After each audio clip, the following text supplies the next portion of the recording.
Welcome to the Miqra, brothers and sisters in Messiah. Hallelujah. Bless His holy name. We're going to embark upon a study today, which is a part 2 of what we began last week. And what we're doing is we're looking at the ancient past, particularly the creation account, because it's in the creation account that we can see the patterns that the Father has established. The patterns within creation itself, which speak to the answers that Messianics and Hebrew roots type people are seeking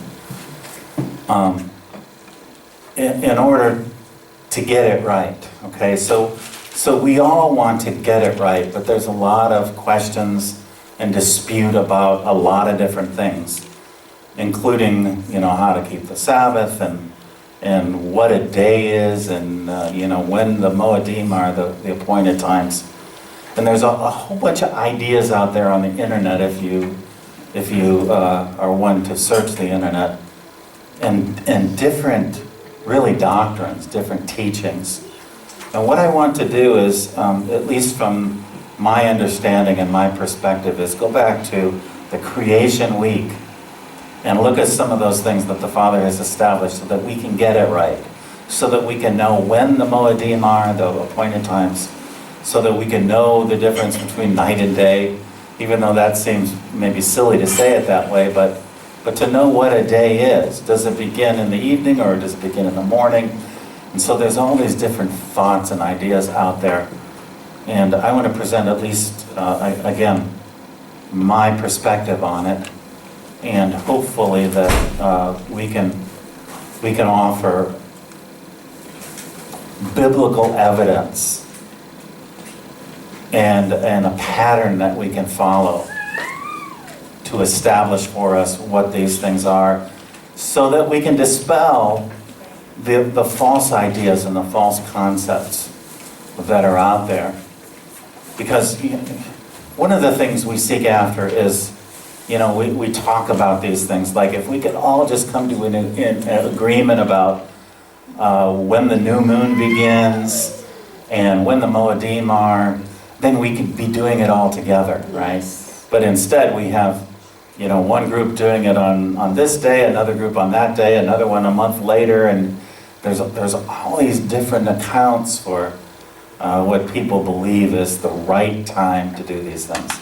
So anyway, that's at least my goal. Maybe it's a lofty goal to try to establish these things and try to dispel false teachings about these things. So we're going to re-examine the creation week as a model for understanding Elohim's plan for mankind.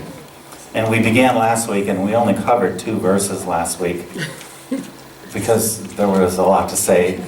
And so from the scriptures, and I use the scriptures typically, but I also refer to other versions of the Bible, the King James, the NIV, the New American Standard, and even others from time to time.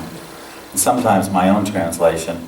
But today the scripture is the reading that we're going to look at. In the beginning, Elohim created the heavens and the earth. The earth was formless and void, and darkness was over the surface of the deep. And the Spirit of Elohim was moving over the surface of the waters. And so last week we talked about who the Creator is, who this Elohim is that is mentioned in verse 1 of the Bible, the one who created the heavens and the earth. And we saw a couple of things, that the Father is Spirit, that the Father sent His Son to become, well, first let me back up. The Father manifested Himself many times to the many people in the past in human form. People saw Him as human and spoke to Him using His name, addressing Him as Yahweh or Yod-Heh-Vav-Heh. From Abraham and Isaac and Jacob to Moshe to the prophets, to Samuel and David and a lot of others, that the Father revealed Himself. And we saw that the revelation or the manifestation of Elohim is what the Son came to do. The Son was born from a human mother into human flesh in order to manifest the living Elohim to his people. And so we have debates about, is the nature of Elohim a trinity? Is he a unity? And these are more debates that are spoken and discussed around tables such as these.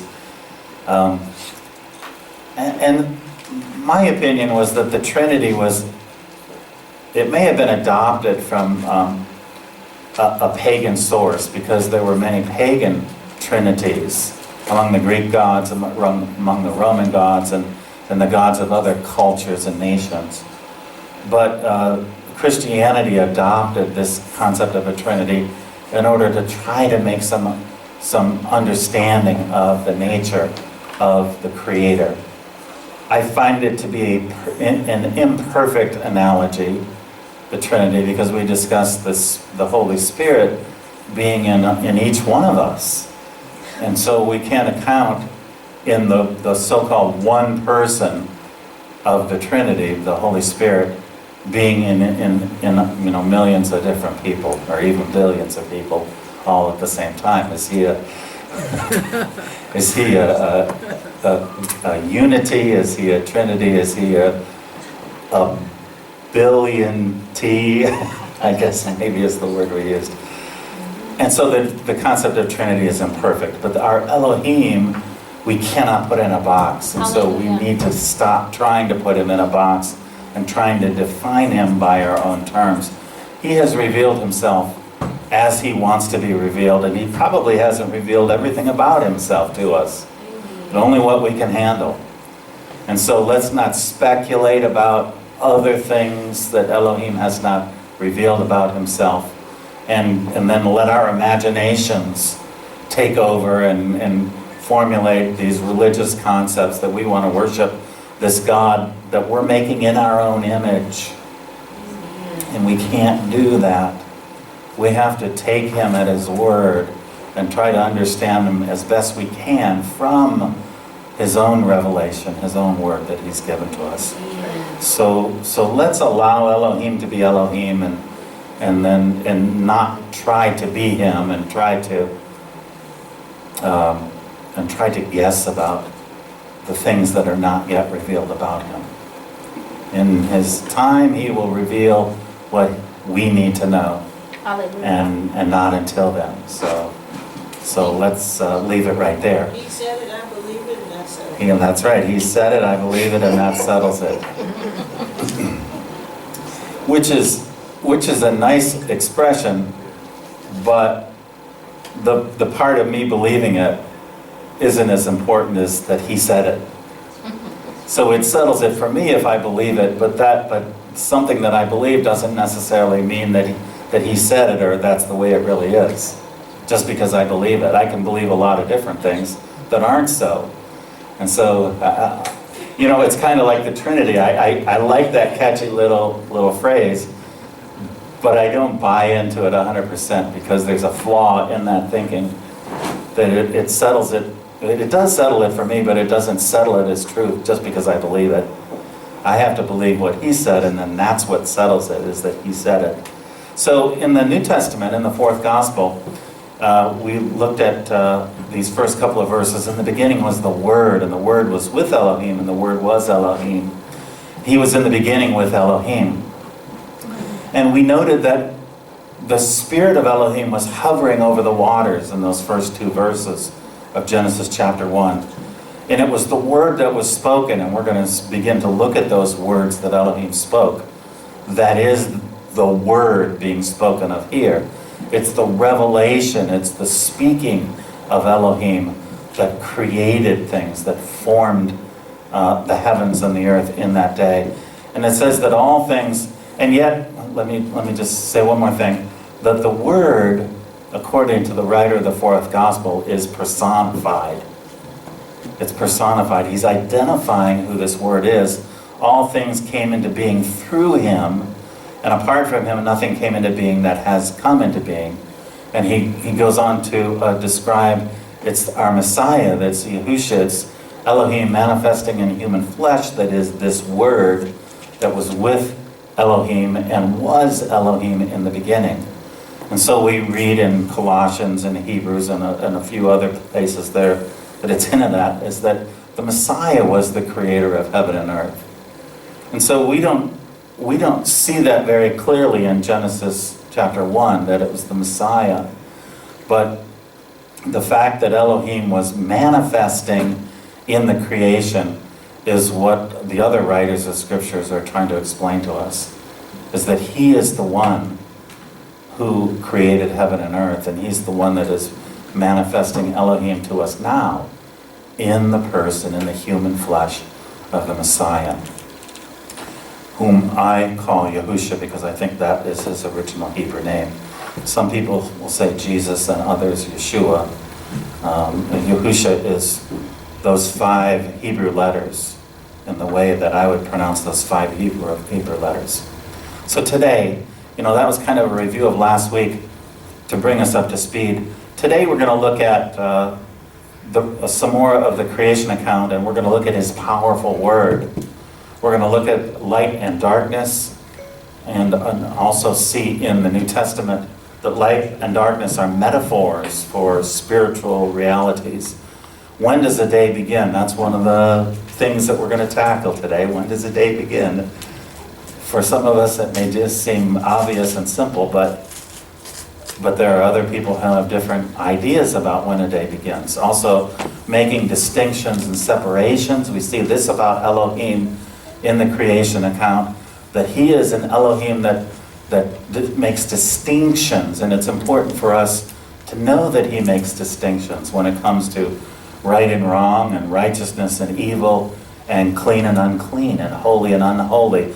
All of those things we're to make distinctions about. And so this pattern of making distinctions is shown to us in the creation account. Also, in the 3rd day, we see that food was created on the earth, and in the 4th day, lights were established for the determining of days and years and appointed times. And we're going to look at the Moedim a little bit, and we're going to see these appointed times and what these lights are that determine the appointed times that we're to be following on the Hebrew calendar.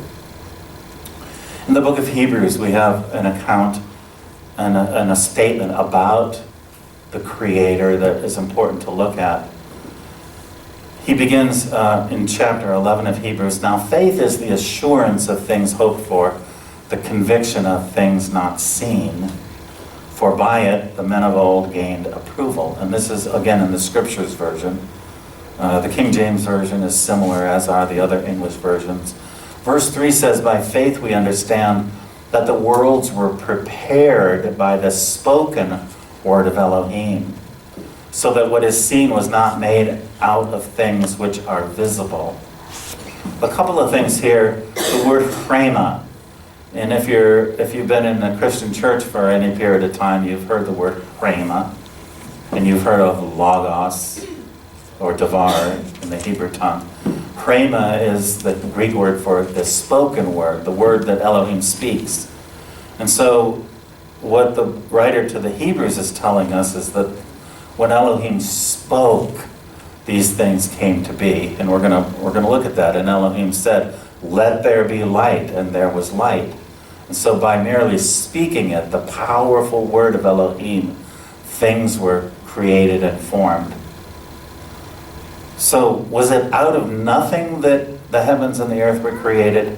The King James Version puts it this way: "Through faith we understand that the worlds were framed by the word of God, so that things which are seen were not made of things which do appear." And the logic here is, it might be a little difficult because he's using a negative to express a truth. He's saying that the things which are seen are not made of things which do appear.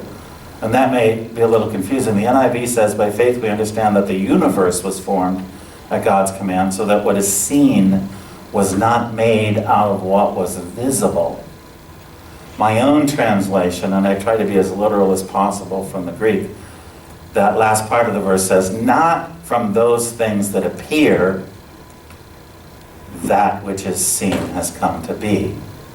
So the things that have come to be are not from those things that appear. Does that make sense? And so there's a Latin phrase that theologians use, ex nihilo. It's Latin and it means out of nothing, and it's referring, of course, to creation. And this next entry here was from Wikipedia or something. I can't even remember where I got it.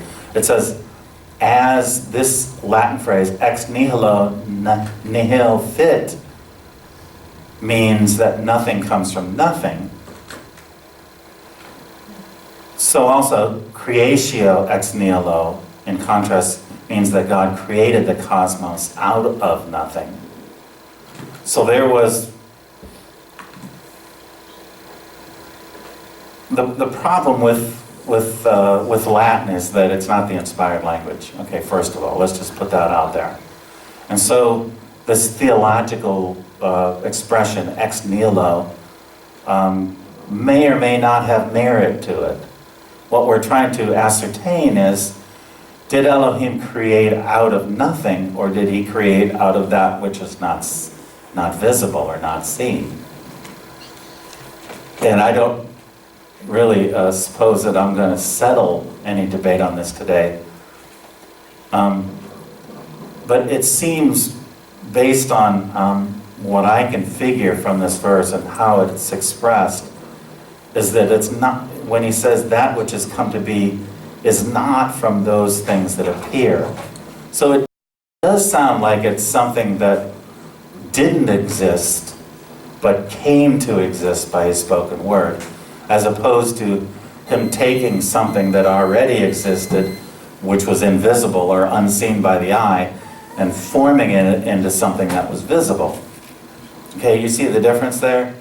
Either he took something that already was, and he formed it into heaven and earth, or he created these very things out of nothing by his spoken word. And the latter is the one that I would agree to, that he created something just by his powerful word out of nothing. There was nothing that could appear because there was nothing there, and he created out of his word a something out of the nothing.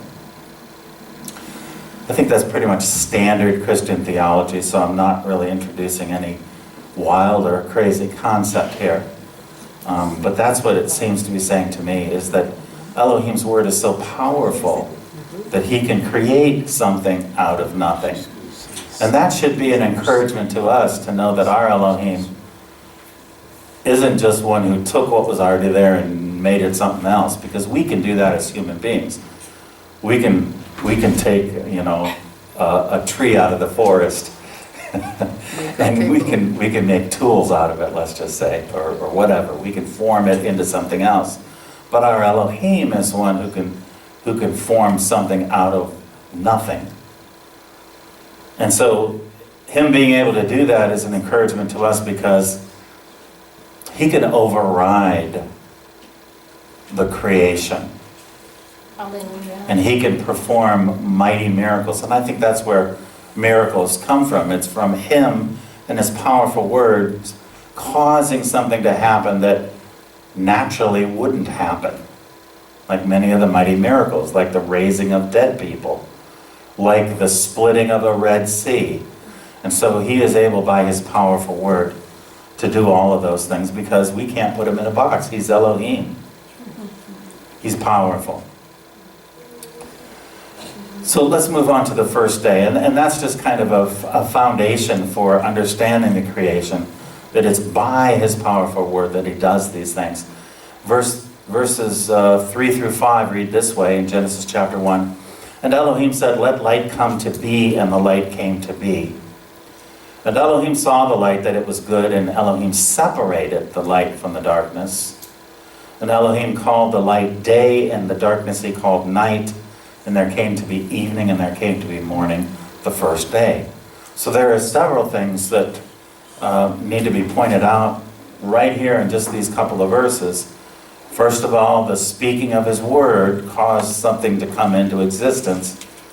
Secondly, that as in verse 2, darkness was upon the face of the deep, and then he created light.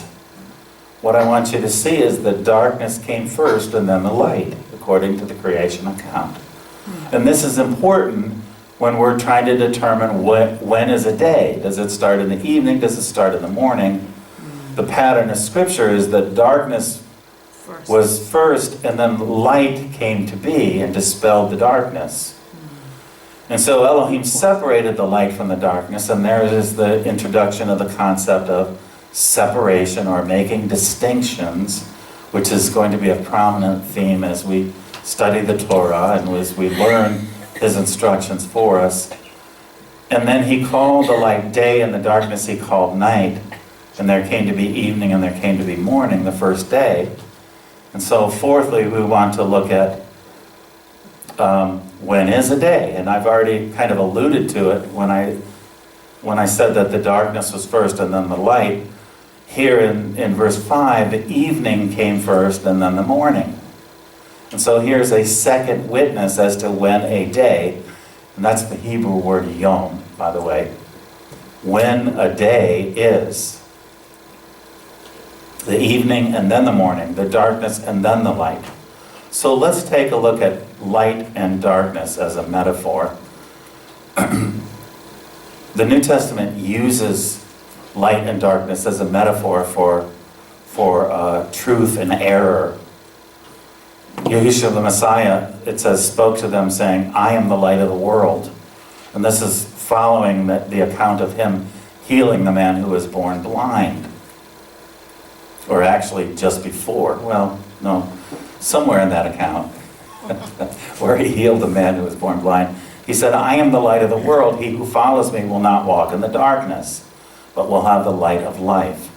And so what the Messiah is indicating is that the creation account, which began in darkness and then light was formed, is to be a picture or pattern of a spiritual reality.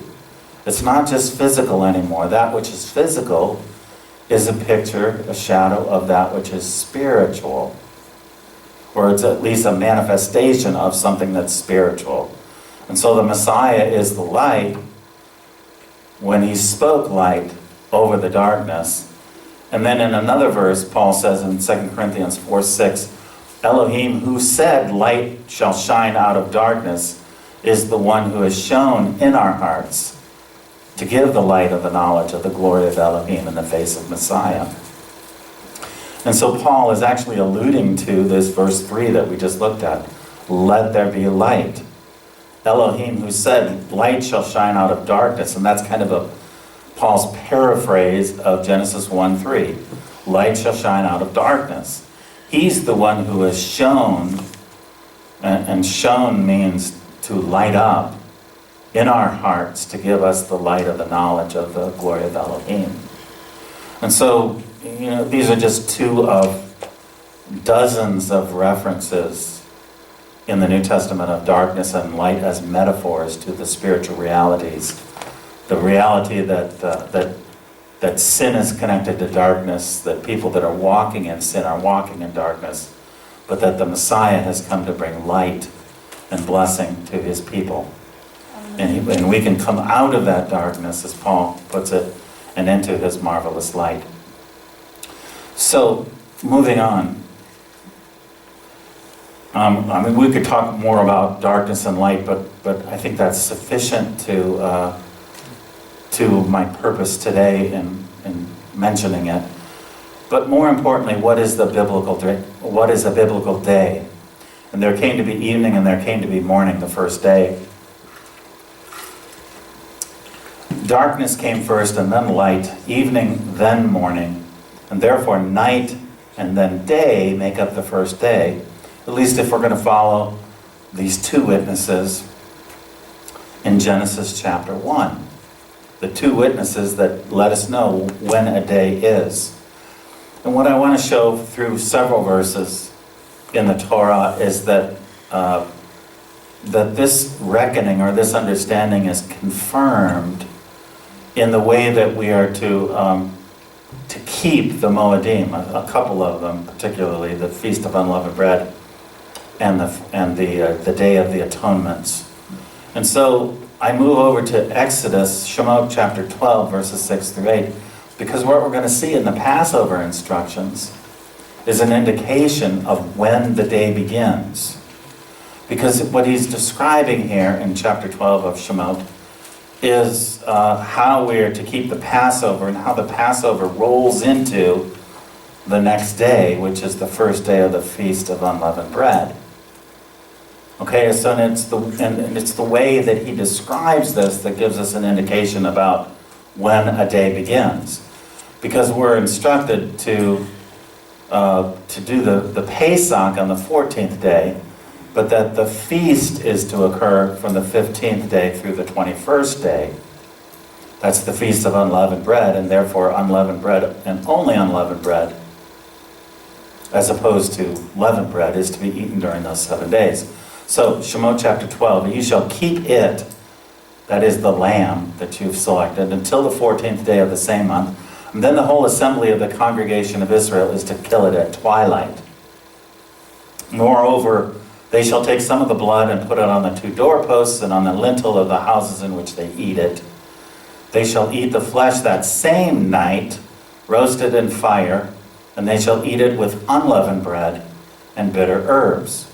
So the instruction says that on the 14th day, the lamb is slaughtered and then roasted, and then that night, the night that follows the day of the 14th, is the night on which they're to eat it with unleavened bread. So that's the first indication about when the Feast of Unleavened Bread is and why it's at sundown, it's at evening that begins a day, because the 14th day, during the daylight hours, the lamb is slaughtered, and then as we roll into night at evening time, it becomes the 15th, and that's when they're to eat the lamb with the unleavened bread. So further instruction. Now this day will be a memorial to you. And he's speaking about the first day of unleavened bread. And you shall celebrate it as a feast, as a chag to Yahweh. Throughout your generations you are to celebrate it as a permanent ordinance. 7 days you shall eat unleavened bread, but on the first day you shall remove leaven from your houses.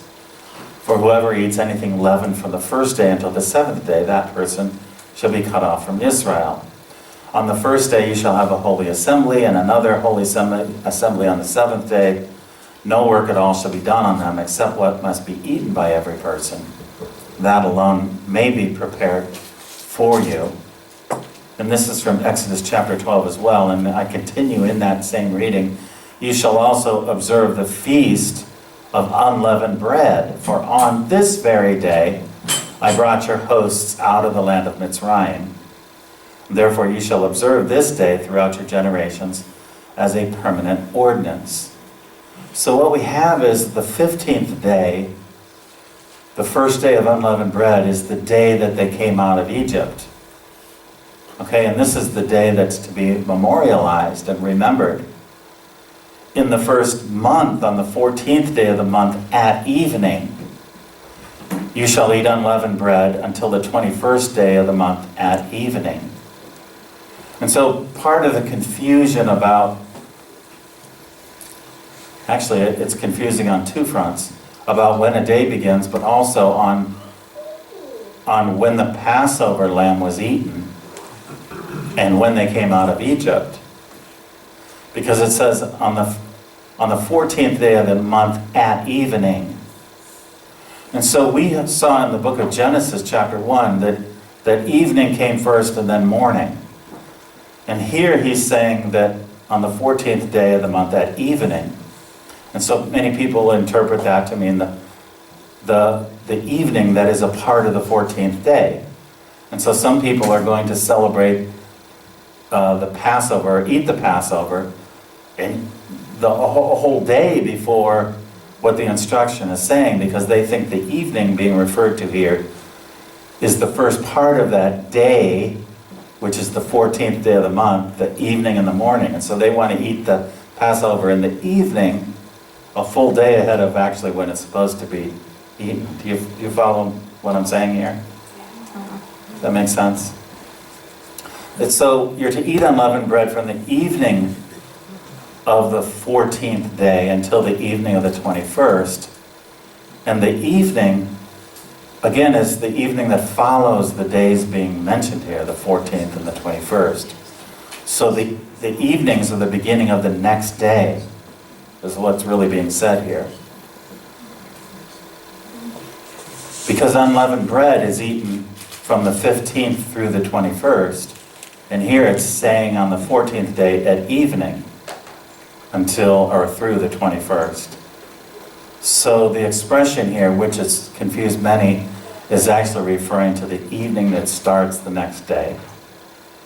And so that should clear up for some people when the Passover is to be eaten. It's not to be eaten at the beginning portion of the 14th day, but in the evening that follows the 14th day, because that's part of the Feast of Unleavened Bread. In Leviticus or Miqra 23, we have further understanding brought to this. In the first month, he says, on the 14th day of the month at twilight, which is an expression that means, or that literally rendered is between the evenings, is Yahuwah's Passover. And then on the 15th day of the same month, there's the Feast of Unleavened Bread for Yahuwah. For 7 days you shall eat unleavened bread. So the 14th day is called Passover because that's the day that the lamb was slaughtered. It's not the day that the lamb is eaten. Because after they slaughter it between the evenings, between the goings down of the sun, and the word Erev in the Hebrew means going down, where it says between the evenings, it's referring to the time when the sun reaches its pinnacle in the sky and begins to descend until it descends below the horizon. So that whole second half of the daylight hours of the 14th day is when the Passover lamb was to be slaughtered. But then they're to roast it, and sometimes this takes hours to roast a whole lamb over a fire, because they weren't to cut it up or anything. They weren't to remove any part of it. They roasted the whole lamb over the fire, and we did this once, and it takes like 2, 3, maybe 4 hours to roast a lamb in that fashion in order to cook it all the way through. And so it was by nighttime, after the sun had gone down, that they ate the Passover. And the rest of the story you know, because at midnight, the cry came out. And the firstborn of all Egypt was slaughtered. And Pharaoh made a declaration that very same night when he saw his own firstborn dead. He told Israel to leave his land, and so the next morning they left. And that's why it's a memorial. The 15th day, the first day of unleavened bread, is a memorial of the exodus of the sons of Israel from Egypt. They slaughtered the lamb on the 14th. That night, they ate it with unleavened bread as part of the first day of unleavened bread. And in the morning, they left Egypt. And so evening and morning are the day, as indicated here in these scriptures. When we put this together, and when we understand what it's saying, is that the day is constituted by evening and then morning, darkness and then light. There's another festival, actually not a festival, but an appointed day, that tells us again the same thing that I already described, and it's the Day of the Atonements. On exactly the 10th day of this 7th month, the instruction is given in Miqra 23, Leviticus 23, is the Day of Atonement, or the Day of the Atonements. It shall be a holy convocation for you, and you shall humble your souls and present an offering by fire to Yahuwah. And then this verse, it is to be a Sabbath of complete rest for you, and you shall humble your souls on the 9th of the month at evening. From evening until evening, you shall keep your Sabbath. So on the one hand, it says that the Day of the Atonements is on the 10th day, but in the next verse it says, from the from the 9th day at evening. Again, similar to that expression we saw in Exodus, where the evening is the evening following the 9th day. It's actually the first part of the 10th day of the month that this evening is describing. And so therefore, because the Day of the Atonement is to be kept from that evening following the 9th until the following evening, which is the end of the 10th day going into the 11th day, that's when we are to humble our souls.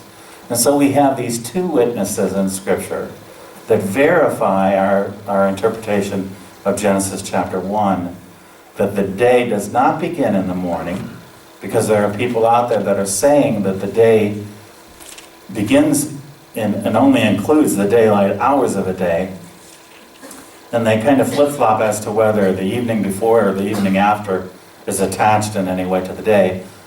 But it's important in their teaching, in their doctrine, that they understand a day, a Hebrew day, as just the daylight hours of the 24-hour period of time, which we typically refer to as day. But in fact, the Scriptures are telling us that the day is the evening and the morning. It's the dark period and then the light period, and that's what a Hebrew day is. Are there not 12 hours in the day, the Messiah said. And this is part of the reason that people have that confusion about what a day is. Messiah said, are there not 12 hours in the day? If anyone walks in the day, he does not stumble because he sees the light of the world. But if anyone walks in the night, he stumbles because the light is not in him. And so here clearly the Messiah is referring to the daylight hours of the day, because he refers to the darkness of the night and the light of the day. And so he's saying the use of the word day here in this verse is speaking directly to the daylight hours of the day, and not to the whole concept of what yom is in the Hebrew. And so here I also have, there are more than one use or definition of the Hebrew word yom, day, in the Scriptures. A day could mean one cycle of the sun, including, from evening to evening. Or it could mean the daylight time, as it does here in the 4th Gospel, chapter 11. Or a day, a yom, could also refer to a period of time, and the expression is quite familiar to us, the day of the Lord. And that's the word yom as well. It's the yom of Yahweh, the day of the Lord, and it's referring to the whole period of time when the Messiah is reigning on the earth. That's the day of the Lord. So yom is something that we need to make a distinction about in terms of our understanding. In one place it can mean the one cycle of the sun, a complete cycle of the sun, meaning night and day, a 24-hour period of time. In another place it could mean a daylight time, or it could other places it can mean an extended period of time. And so part of hermeneutics is a fancy word for how do we interpret the Scriptures. We want to be exegetes and not eisegetes, which means we want to read. An exegete is somebody who takes out of the word and comes to an understanding. An eisegete, or eisegesis, is when we take our own understanding and place it over the word and try to take our understanding or our theology or our doctrine and impart it onto the word, such that now we think that the word is saying what we presupposed to say, or in other words, our predetermined doctrine. And so we want to be exegetes and not eisegetes. Do you follow that? I understand. Okay. Hallelujah. And so that's what we're trying to do here, is we're trying to, by understanding the various possibilities of the word yom and how that word yom is used, we want to be exegetes. We want to draw out of a text and a context of that text what the meaning of the word yom is. Okay?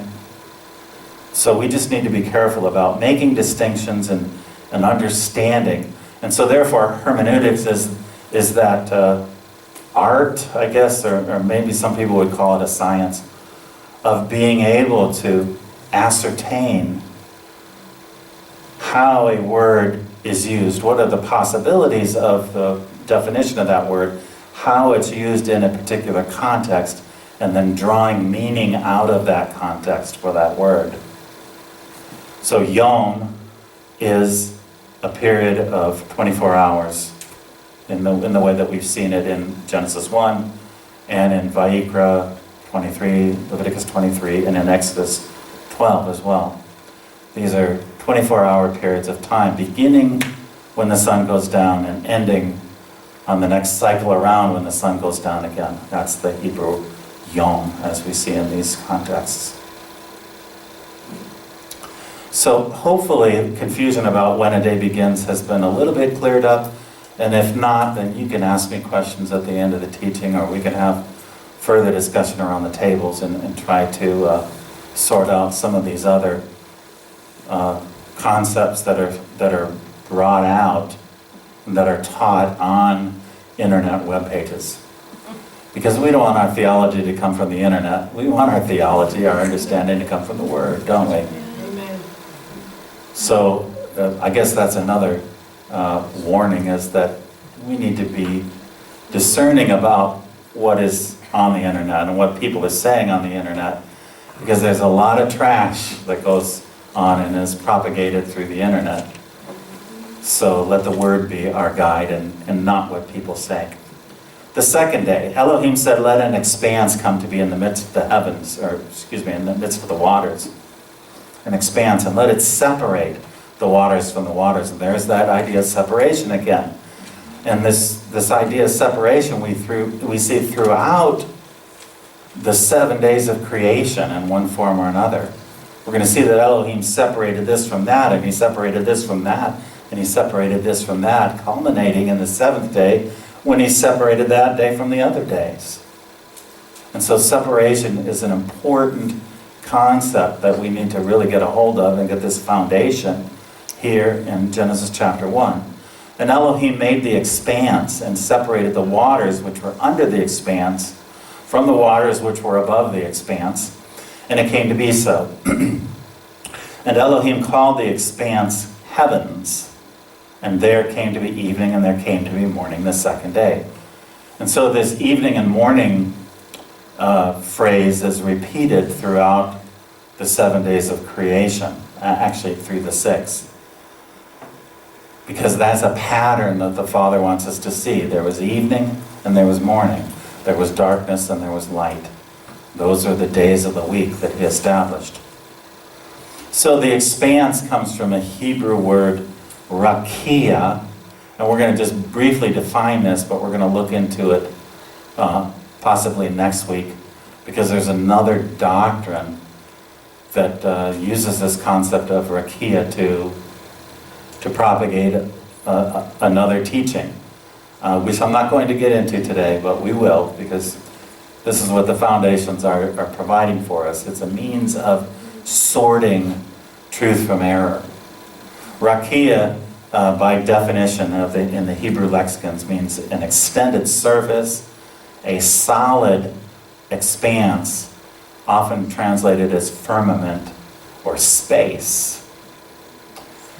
And it says solid, the lexicon says solid, and what that's in contrast to is something that's empty. So it's not talking about a hard surface per se when it says solid.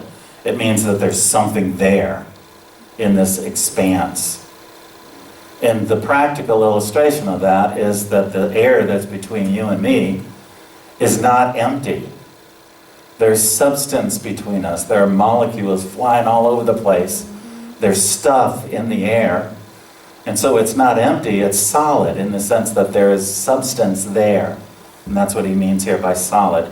So the word is scientifically accurate, because we would like to demonstrate this as well, that the word is scientifically accurate. It often uses metaphor and figure of speech, but it is nevertheless scientifically accurate, because it's talking about the heavens, and the first heaven is, the atmosphere that we breathe. We get our oxygen out of it. And it's not empty. Even though we can see through it, we can't see it, but it's not empty. There's substance there. And so that's scientific. And this is where the scripture is scientific, by using the word rakia to describe the atmosphere and really space as well. And so heavens, how many heavens are there? And we, as Christians, if we've been in a church, we know that there are at least 3 heavens, right? At least 3. There's our atmosphere, the heavens, or the air that we breathe. There is space, our solar system, or the universe. And then there's the 3rd heaven that Paul refers to. It's the place of the abode of Elohim. In 2 Corinthians 12:2, he says, I know a man in Messiah who 14 years ago, whether in the body I do not know, or out of the body I do not know, Elohim knows, such a man was caught up to the 3rd heaven. And what Paul's describing here is a vision that he had, where he was taken to a place where he was seeing the dwelling place of Elohim, possibly in the future. And so he was given revelation at this time. And we see visions a lot of times in scriptures, in the Old Testament and in the New, where Elohim shows us pictures of things to come, or he shows us things about himself. And here it's described as the 3rd heaven. It's the place of the dwelling place of Elohim. And I often wonder, but I don't know the true answer to this, is whether this 3rd heaven is something like way out there, beyond the galaxies, or is it something right here in our midst? It's just something that we can't see, dwelling place of Elohim. It's like a spiritual reality around us. And we know of other spiritual realities, that Elisha showed the man who was fearful. He showed that there were angels and messengers all around the house where they were, protecting them. And so every now and again, the angels will appear, and Elohim will give people visions of the spiritual realities that are around us. And so the 3rd heaven, again, I'm not sure where that is, but because there's no further definition given about what this 3rd heaven is, but we know that from the description of it here is that it's where Elohim is. And so Paul was given a vision of this 3rd heaven and given revelations there. So when it talks about the rakia, which Elohim created to separate the waters from the waters. There were waters below, waters above. There is this rakia. Rakia could refer to just our atmosphere between the clouds and the waters on the earth. It could refer to another watery source, somewhere in the universe that's farther away. Rakia would be an apt description of either one of these scenarios. So as we look into that doctrine next week, and that's all I'm going to say about it, we can take this understanding of what rakia is and try to make sense of it in order to dispel another, what I believe is a false doctrine. So on the 3rd day, let's move on to the 3rd day. It says, Elohim said that let the waters under the heavens be gathered together into one place, and let the dry land appear.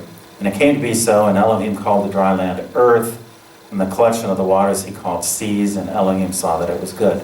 So again, here's another separation. The dry land from the waters. And Elohim saw that it was good, and Elohim said, let the earth bring forth grass, the plant that yields seed, and the fruit tree that yields fruit according to its kind, whose seed is in itself on the earth.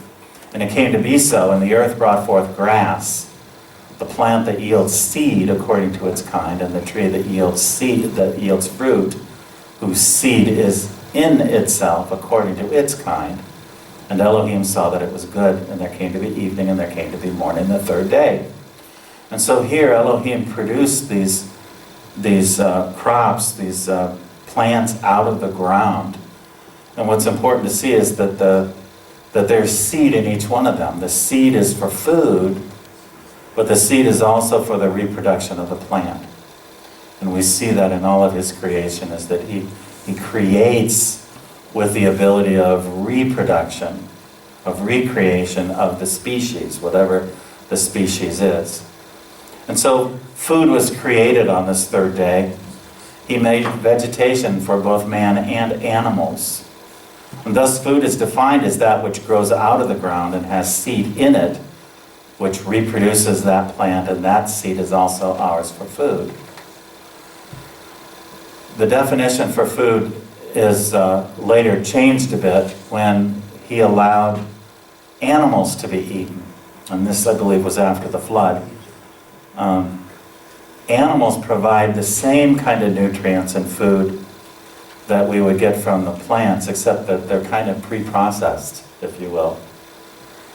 And in the world that we live in today, the ground does not have enough nutrients in order to sustain life the way it used to be. And I think that's part of the reason why we don't live as long as our ancestors who lived 700, 800, and 900 years of age. Part of it is because of, well, the changes after the flood, but also part of it is that our soil has been depleted of nutrients. And that's why animals, I believe, were given, because animals can kind of collect the nutrients from the grasses and from the things that are grown and deposit them in the meat of the animal, and then the meat becomes food for us, and we can get the same nutrients that the animals get from the ground. So the fourth day, and we're gonna look intently into this fourth day, because there's another teaching out there. It is something that I just recently discovered. In some Hebrew roots Messianic Torah observant people are saying that the moon was not given to determine the appointed times. They're saying that it's the stars in the sky, it's the sun and the stars in the sky that were given for the appointed times, and therefore our calendar should be regulated by the sun and the stars, the constellations in the heavens, and not by the moon. And this is an important one, because many of us have been taught and have come to receive the idea that the moon is responsible for the determining of months, and therefore, the Hebrew calendar as given in Miqra 23, Leviticus 23, is based upon the new moon cycles. Okay, so that's this doctrine that's out there, and people are believing it because they make sense of it. And when you think about the constellations, it does make sense that the constellations, as the year, as you have one turn of the year, as you have one cycle of the year, the constellations are going to be in the same place as they were a year ago, at the beginning of the year and at the end of the year, and therefore the constellations are somewhat of an indication of, when a year is, and it determines to some extent the cycles that we are to determine our calendar by. But actually the stars are not given alone as to be that indicator of when the appointed times are. So let's look at this. Genesis chapter 1, verses 14 through 19. So that's kind of the work up to this fourth day and what happened on the fourth day. We need to understand that we need to clear up what are the teachings that's out there and have a sounder understanding of when the Moedim, when the appointed times are. And Elohim said, "Let lights come to be in the expanse of the heavens to separate the day from the night." And so here we have the word lights is luminaries. Another possible translation, lights, luminaries. We have the expanse, the rakia of the heavens, and the separation, that other concept that we're seeing over and over again here in the creation week. And let them be for signs and for appointed times. And that's the Hebrew word moedim, which is used in Leviticus 23 to describe for us the appointed times, the appointments that Yahweh has made for his people, and the days on which he's going to bring into fulfillment the works of redemption through the Messiah. And so it's important for us to understand when these Moedim are and what these lights are that determine the Moedim. It's there to be for signs and for appointed times, for days and for years, and let them also be for lights in the expanse of the heavens to give light on the earth. So these lights, these luminaries in the heavens, give light on the earth. They're used to separate day from night. They're used for determining Moedim, the appointed times, and also days and years. So the sun determines the years. You know, when the earth goes around the sun, and I'm not addressing yet another doctrine that's out there, but let's go on the premise that the earth is going around the sun.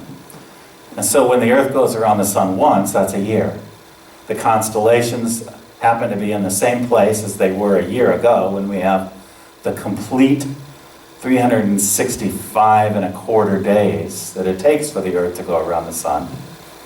Exactly 365 and a quarter days later, the earth will be in the same position with respect to the sun and with respect to the constellations of the stars in the sky. So these luminaries are what are to determine for us the appointed times. He says, Elohim made two great luminaries or lights, the greater light to rule the day and the lesser light to rule by night, and the stars.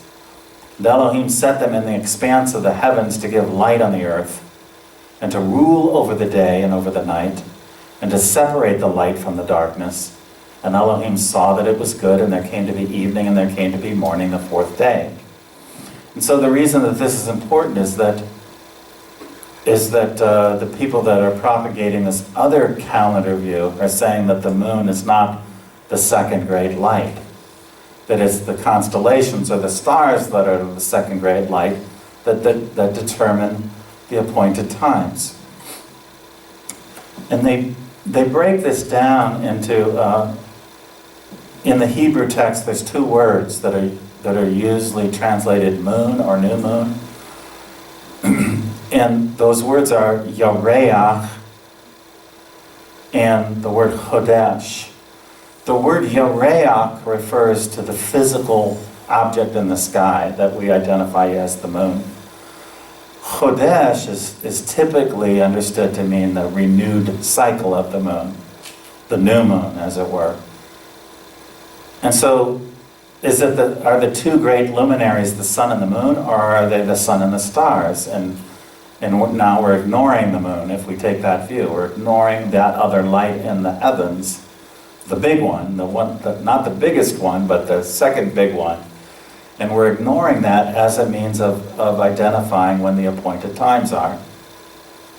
So the argument goes something like this, that the word Yareach, which refers to that physical object in the sky, the moon, is never used of appointed times, or is never to be translated as month. That's the argument that they use, but I'm going to show you that that is not so at all in the scriptures. I'm going to show you some usages of the word Yareach, or moon. The first one is in Genesis 37. Now this is Joseph, he still had another dream and related it to his brothers, and he said, Lo, I have had still another dream, and behold, the sun and the moon, the Yareach, and 11 stars were bowing down to me. And so here is distinguished sun, moon, and stars. Just as we see in Genesis chapter 1, there's the mention of the greater light, the lesser light, and the stars. So here it seems pretty clear, and throughout all of the Old Testament, there are references to the sun and the moon and the stars. And we're to understand that to mean, the sun, we know what the sun is. The moon is that object in the sky, which is used according to Genesis chapter 1 as a determining factor for the Moedim. It's not the stars he's referring to there, but the moon. And so here, sun, moon, and stars. Yoreach again in Deuteronomy chapter 4, and beware not to lift up your eyes to heaven and see the sun and the moon. The Yoreach, when we look up into the heavens, we see those two great luminaries. And the stars, and here again, sun, moon, and stars, he mentions all three of them. All the host of heaven, and be drawn away and worship and serve them, those which Yahweh your Elohim has allotted to all the peoples under the whole heaven. And so when Yoreach is speaking of the object in the sky, it is always differentiated from stars. And here's the point I'm making about making distinctions.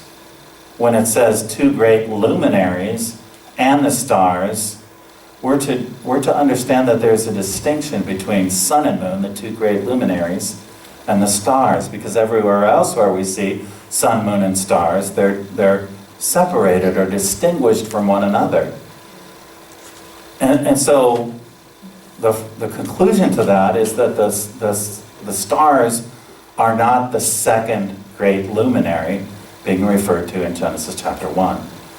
It's kind of straightforward and obvious to those people who have held that view for a while, but for those who have been convinced that it's the stars that determine the appointed times, it may be hard for them to see that. My experience and what I see in the experience of others is that sometimes we can be blinded by the things that we have come to believe because our teachers have convinced us of things, whether or not they're biblically solid or not. We've been convinced of something, and therefore we're blinded to being able to be corrected about our understanding of a particular thing. And this is what I'm saying about this and about many other things. You know when the Passover was, people are blinded by their understanding, and they can't see what's, to me, is plain and obvious in the reading of the scripture. And here as well, Yoreach is always differentiated from the stars, and and it corresponds with the second great luminary that was created in the heavens. Here's another verse in Isaiah 13. The stars of heaven and their constellations will not flash forth their light. The sun will be dark when it rises, and the moon will not shed its light. And so here again are all three of those distinct entities in the sky, the sun, moon, and stars, the constellations. We'll always find where the word Yoreach is used in that context, that Yoreach is distinguished from or distinct from the constellations of stars. And here's another use of Yoreach. This is a different usage of Yoreach, and this is where the premise of the people is proved wrong. And that is the word Yoreach is used to refer to the month and not just to the object in the sky. In Shemot chapter 2, verse 2, the woman conceived and bore a son, and we're talking about Moshe here. And when she saw that he was beautiful, or he was a good-looking child, she hid him for 3 months. And that is the word Yoreach. And so it seems rather clear that Yoreach, the object in the sky, is for determining a cycle of time, a period of a certain number of days that the moon is regulating. And we see that again in this next verse in Deuteronomy chapter 21. She shall also remove the clothes of her captivity and shall remain in your house. This is talking about a woman that's taken captive in war. And she shall mourn her father and mother a full month, or a month of days, and that's the word Yoreach. It's the Yoreach of days, and it's usually translated as month. And after that you may go into her and be her husband, and she shall be your wife. So again, the word Yoreach is used of the month. It's the cycle of days that constitute a month on the Hebrew calendar. And then yet another verse, with the choice yield of the sun and with the choice produce of the months, and that's the word Yerach as well, in Deuteronomy 33. So we see at least a number of times, and I haven't really shown all of them, but these are several examples of how Yerach can mean the object in the sky, but it can also refer to a period of time that we know as a month. So it is a regulator of times and of the appointed times, which the Father put it in the sky for. The word Chodesh, and I just give you one example here. The word Chodesh comes from the word Chadash, and it means a new, something new or renewed. And it's referring to the beginning of a month on the Hebrew calendar. In the first month, on the 14th day of the month, at twilight, is Yahweh's Passover. And that's the word Chodesh. So the word Chodesh is not exclusively used in the sense of just a renewal, but it refers specifically to the renewal of the moon cycle as the determining factor for how we count our days and how the Hebrew calendar is structured. Summary of the usage of month. Both Hebrew words are used frequently as indicating a period of time, like as in a month of days. Chodesh refers specifically of the new cycle which the moon regulates.